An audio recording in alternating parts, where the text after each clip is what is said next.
चेहऱ्यावर बर्फ फिरवल्यास चेहरा तजेलदार होतो. वाह. अभिलाषा, माझं चेकबुक ठेवलेलं असतं तो पाऊच कुठे आहे? सिक्रेट. काय? याच्यामध्ये ब्युटी टिप्सच्या सिक्रेट दिल्यात. सॉलिड आहेत. अभिलाषा, माझा चेकबुकचा पाऊच कुठे आहे? कुठला पाऊच? तुम्ही ना तुमच्या वस्तू नीट ठेवत नाही आणि मग बावळ्यासारखं शोधत बसता. तू नसती बडबड करू नकोस. त्यापेक्षा मला पाऊच शोधायला मदत कर. एवढा लेख पूर्ण होऊ दे ना. तुमचा पाऊच काही पळून जात नाही. तू किती शांतपणे बोलतेस ग. तो पाऊच जर का सापडला नाही ना तर काही होणार नाही. उद्या बाबांच्या केसचं हिअरिंग आहे कोर्टात. ऍडव्होकेट राणेंना ऍडव्हान्स फी द्यावी लागते. ऍडव्होकेट राणे कोर्टात पोचलेच नाही तर? बरी आहेस ना तू? बाबांचा जामीन होणार नाही. नसते तर्क लढू नकोस तू. का तूच तो पाऊच लप. अभिलाषा, तू का असले पोरखेळ करतेस?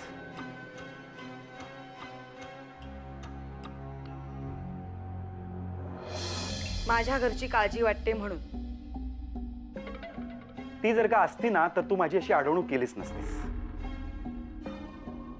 उद्या जर का बाबांना जामीन मिळवून देऊ शकलो नाही ना तर आयुष्यभरासाठी मला मान खाली घालावी लागेल.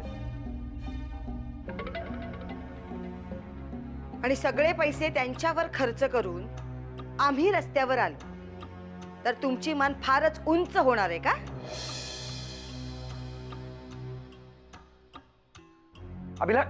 अभिलाषा, एक दिवस भोगावं लागणार आहे तुलाच.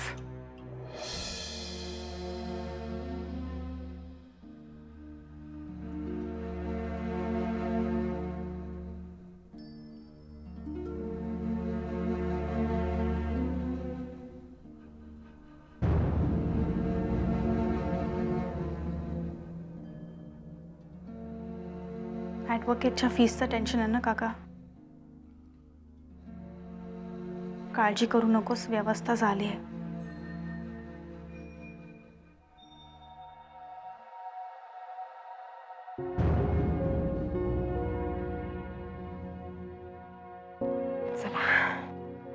वहिनी, राजे शिर्केंच्या या महालामधनं आतापर्यंत अनेक मोहिमांकरता अनेक जण बाहेर पडले असतील, पण सत्याची लढाई लढण्याकरता बाहेर पडणाऱ्या तुम्ही पहिल्या. ऑल द बेस्ट वहिनी. थँक्यू भाऊजी. तुम्ही येताय ना माझ्या बरोबर? ऑफकोर्स. आणि वहिनी, तुमच्या या सत्यासाठीच्या लढाईमध्ये मी सदैव तुमच्या सोबत आहे, दारूला स्पर्शही न करता. खरं सांगू भाऊजी, मी घेतलेला निर्णय योग्य की अयोग्य असं द्वंद्व स्वतःशीच लढत होते मी. पण अखेर मनाने सत्याच्या बाजूने कौल दिला आणि ठरवलं सत्याचीच बाजू घ्यायची. निघूया. जी. प्रियदर्शनी,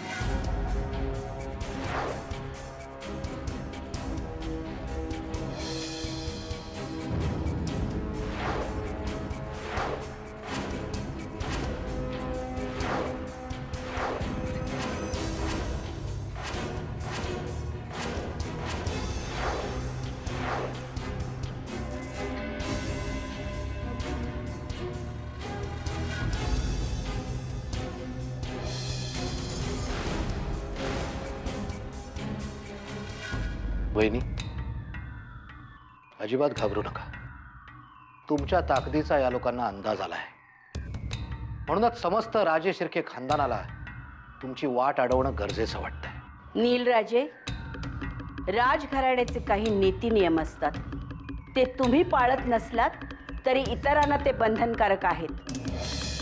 कारण आजही आम्ही स्वतःला राजे समजतो.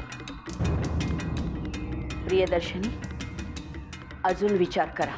बहिणी, अजिबात घाबरू नका. झुगारून द्या यांचे आदेश. इंद्रनील, तोंड सांभाळून बोला. साईमा,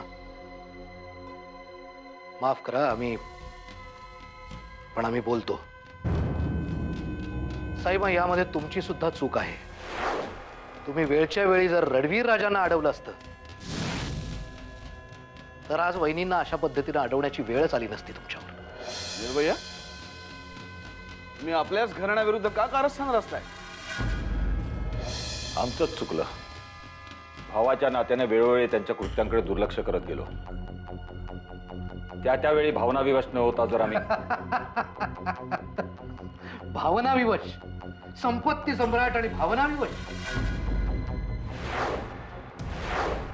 त्या निरागस मुलांना इमारतीखाली चिरडून मारताना या भावना कुठे गेल्या होत्या रणवीर राजे? नील, रणवीर,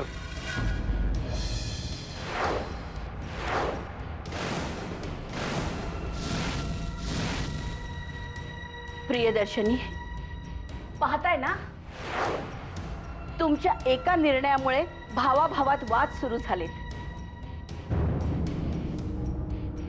आता तरी शहाण्या व्हा. नाही वहिनी, आता कुणाचंही काही ऐकायची गरज नाहीये. निर्भया, आम्हाला एक कळत नाहीये, भैया साहेबांच्या विरोधात साक्ष देऊन तुम्हाला काय मिळणार आहे? न्याय.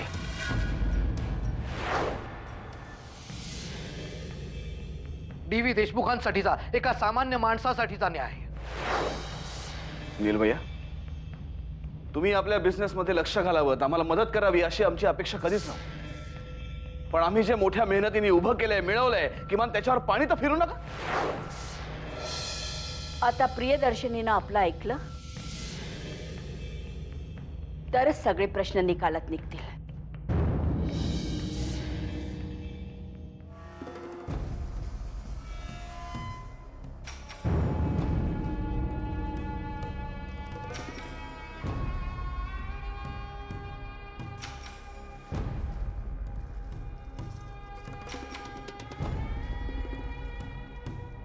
सैमा, डी.व्ही. सरांसारख्या सज्जन माणसाचं आयुष्य उद्ध्वस्त करायला माझ्याच घरचे जबाबदार आहेत याची मला पूर्ण कल्पना आहे. आणि आजची ही कोर्टाची तारीख माझ्याच घरच्यांवरचा कलंक पुसण्याची सुसंधी आहे.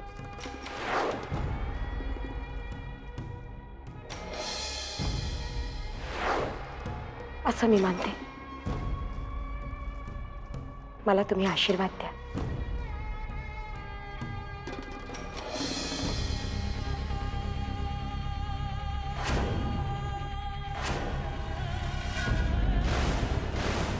प्रियदर्शनी, शेवटचं सांगतो, पुन्हा एकदा विचार करा.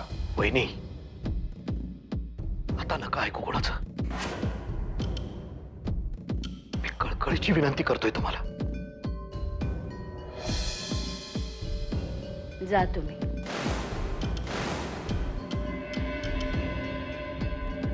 आमची काहीच हरकत नाही.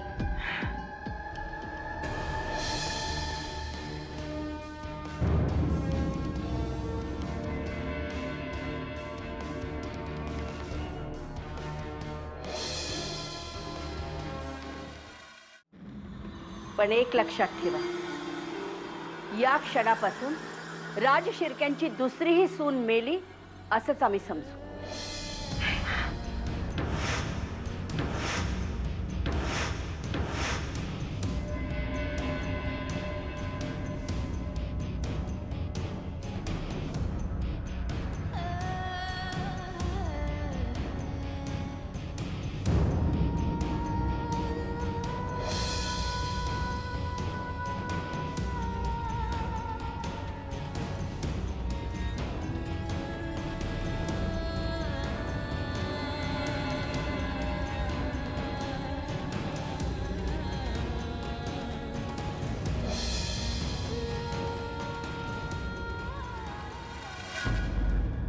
देवा,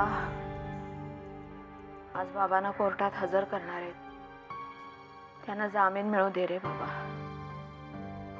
आता राणेंसारखा एवढा मोठा वकील केल्यावर तो जामीन मिळवून देणारच. मग त्यासाठी देवासमोर बसायची काय गरज? असू दे, माझी आपली आहे श्रद्धा. वहिनी, राणे वकील खूप महागडा आहे असं मी ऐकलंय. खरं आहे का? हो. मग आपल्याकडे एवढे पैसे कुठून आले? जाऊ दे ना, आपलं काम होतंय ना, हे महत्वाचं. आणि तुम्ही तुमचे दागिने विकायला निघाला होतात. काही अडलं का दागिन्यांशिवाय? नाही ना? तरीही आपण मोठा वकील केलाच. वहिनी, मी असंही ऐकलंय क्रिमिनल केसेस लढवण्यात त्यांचा हात कुणी धरणार नाही. मी आलेच.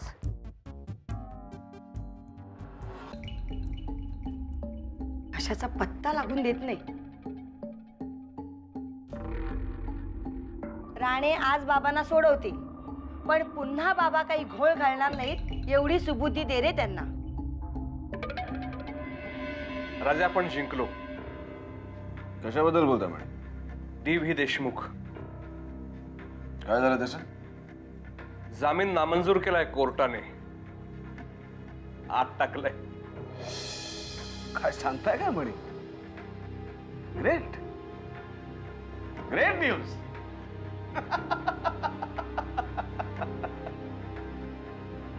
आता कळेल त्या म्हाताऱ्याला राजेश शिर्केंना डिवोर्स मिळण्याचे परिणाम काय असतात ते. कळलंय त्याला. परिणाम भोगायची तयारी करतायत.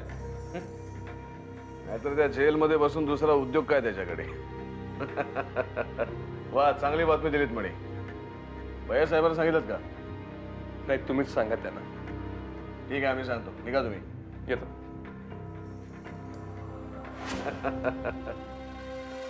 थँक्यू राणे साहेब, दिलेल्या शब्दाला तुम्ही जागलात. काय रणवीर राजे आणि डी.व्ही. सर या दोघांनाही जरी आम्ही शब्द दिला असला तरी कोणत्या शब्दाला जास्त वजन आहे हे आम्ही चांगलंच जाणतो. तुमच्यामुळे आम्हाला डी.व्ही. आपल्या तोंडावर आपटलेला पाहायला मिळाला. ते जरी खरं असलं तरी आज पहिल्यांदाच आम्हाला आमच्या करिअरवर डाग लावून घ्यावा लागला. एरवी खऱ्याचं खोटं करून क्रिमिनल लोकांना सहज सोडवणारे आम्ही डी.व्ही. सरांना साधं जामिनावर सुद्धा सोडवू शकलो नाही. काय आहे याचीच सगळीकडे चर्चा आहे सध्या. तुम्ही काळजी करू नका, तो डाग आम्ही पुसून काढू. आमच्यावर लोभ असू द्या बस. तुम्ही विकले गेले आहात. तू सरळ सरळ आरोप करतेस माझ्यावर. हो, आरोप करते. कारण तुम्ही तुमच्या शब्दाला जागला नाही. दादूंना जामीन मिळवून देणं इतकं काही कठीण नव्हतं, पण रणवीर राजांच्या सांगण्यावरनं तुम्ही मुद्दाम ते होऊ दिलं नाही. ही काय बडबडते मकरंद? तू तरी समजाव हिला. कोण रणवीर राजे? माझा काय संबंध त्याच्याशी? देव, तू प्लीज शांत हो. हे बघ, ते काय म्हणतायत ते तरी आपण ऐकून घेऊया ना. अगदी डी.व्ही. सरांसारखं बोललास. सर नेहमी म्हणतात समोरच्याला आपली बाजू मांडू द्यावी, पण ही माझं बोलणंच ऐकून घेत नाहीये. अजून काय सांगायचं बाकी आहे हो? तुमच्या कर्तृत्वाबद्दल तर तुम्ही पहिल्याच भेटीत आम्हाला सगळं सांगितलं. त्यावरून जरा वाटलं होतं की तुम्ही दादूंना नक्की सोडवाल, पण नाही. आता आणखी वेगळं काय सांगणार आहात?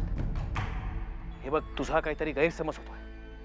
डी.व्ही. सरांबद्दल अजूनही माझ्या मनात तेवढाच आदर आहे. ही अशी ढोंगीपणाची वाक्य कोर्टात इम्प्रेशन पाडण्यासाठी वापरा, माझ्या समोर नको. मकरंद, तू समजाव हिला. अरे मी वकील असलो तरी माणूस आहे, परमेश्वर नाही. माझ्याही वरती निर्णय घेणारे कोणीतरी न्यायमूर्ती आहेत. अरे ही काहीही विचार न करता सरळ सरळ आरोप करत चुकले माझ्या. राणेसाहेब, बाबांना जामीन मिळवून देण्यासाठी विशेष काहीच प्रयत्न करावे लागणार नाहीत असं तुम्हीच तर म्हणला होता. मग कोर्टात त्यांची बाजू मांडताना तुम्ही एवढा निष्काळजीपणा का दाखवलात? तिथे हजर असणारा कुणीही सांगेल आज केवळ तुमच्यामुळे बाबांना जामीन मिळू शकला नाही. अरे आज जामीन मिळाला नाही म्हणजे पुन्हा कधीच मिळणार नाही असं तर नाही ना. मी सहजासहजी हार मानणारा माणूस नाही. डी.व्ही. सरांना यातून पूर्णपणे निर्दोष मुक्त केल्याशिवाय मी स्वस्थ बसणार नाही. स्वतःच्या वकिलीचा कोट राजेश शिर्क्यांच्या घरातील खुंटीवर अडकवणाऱ्यांनी दादूंना न्याय देण्याची भाषा ह्यापुढे करू नये. Stop it, I say stop it.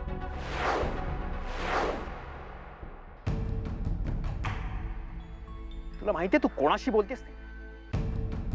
नाही, माझंच चुकलं. 2 तासात डी.व्ही. सरांचं नाव ऐकून तुम्हाला अपॉइंटमेंट दिली. माझी अपॉइंटमेंट मिळवण्याकरता 2-2 महिने लोकांना वाट पाहायला लागते हे माहिती ना तुम्हाला. तुम्ही डी.व्ही. सरांचे कोणीतरी लागता म्हणून आत्ता सोडून देतो, नाहीतर अब्रू नुकसानीचा दावा ठोकून कायद्याची भाषा समजावून सांगितली असती तुम्हाला. तुझ्या दादूंबद्दल तुला एवढीच खमेंड असेल ना तर दुसरा कोणीतरी वकील बघ. एकट्या देशमुखांच्या केसमध्ये मला इंटरेस्ट नाही. आणि हो, जाताना माझ्या सेक्रेटरीकडून तुमचे पैसे घेऊन जा. एक मिनिट. पैसे तर आम्ही नक्कीच घेऊन जाऊ, कारण तुम्हाला त्याची किंमत नसेल, पण आम्हाला आहे. माझ्या दादूंच्या कष्टाचे पैसे आहेत ते. त्यातला 1 रुपया जरी तुमच्यावर उधळला ना आम्ही, तर तो त्या पैशांचाच अपमान असेल. आणि हो, वकील म्हणून तर तुम्ही खोटे आहातच. जमलंच तर माणूस म्हणून मोठे होण्याचा प्रयत्न करा. चल काका.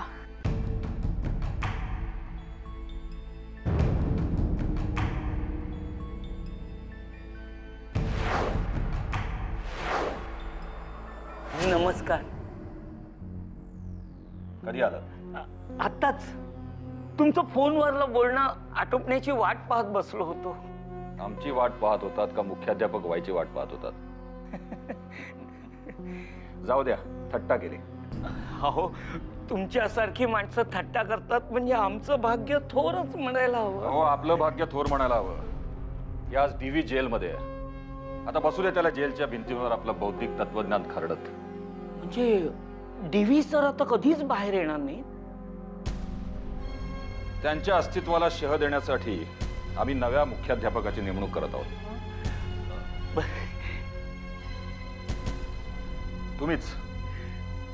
तुम्हीच ती जबाबदारी चोखपणे पार पाडाल याची आम्हाला खात्री आहे. तुम्ही फक्त हुकूम करायचा. शाळा जुन्या राजवाड्यात शिफ्ट करा. अहो पण मी काय सांगितलं? आम्ही तुम्हाला मुख्याध्यापक बनवलंय. आमच्या प्रत्येक सूचनेचं तिकडे पालन केलं जाईल.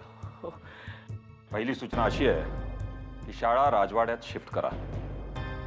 पुढच्या सूचना तुम्हाला नंतर देण्यात येतील.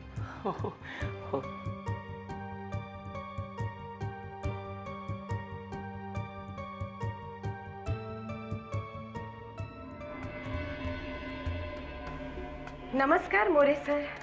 नमस्कार. आणि अभिनंदन. स्वर्गीय हंबीराव राजे शिर्के विद्या मंदिराचे मुख्याध्यापक झालात आपण. धन्यवाद प्रियदर्शिनी मॅडम. अरे अरे, काय करताय तुम्ही? आता तुम्ही आमच्या डीव्ही सरांच्या खुर्चीत बसणार आहात. पण मला एक गोष्ट सांगा मोरे सर, आमच्या लाडक्या आदरणीय डीव्ही सरांच्या खुर्चीत बसताना तुम्हाला स्वतःची लाज नाही वाटणार? नाही म्हणजे त्यांच्या खुर्चीत बसण्यासाठी तुमची क्वालिफिकेशन्स काय? ते म्हणजे रणवीर. मी सांगू, तुमची सगळ्यात मोठी क्वालिफिकेशन्स राजे शिर्केंची हुजरेगिरी, रणवीर राजेंसमोर दाखवलेली लाचारी, विक्रमादित्य राजेंची चमचेगिरी. याच्या व्यतिरिक्त काही क्वालिफिकेशन्स असली तर आपण मला सांगू शकता सर. पण त्याआधी मला तुम्हाला एक गोष्ट सांगायची आहे.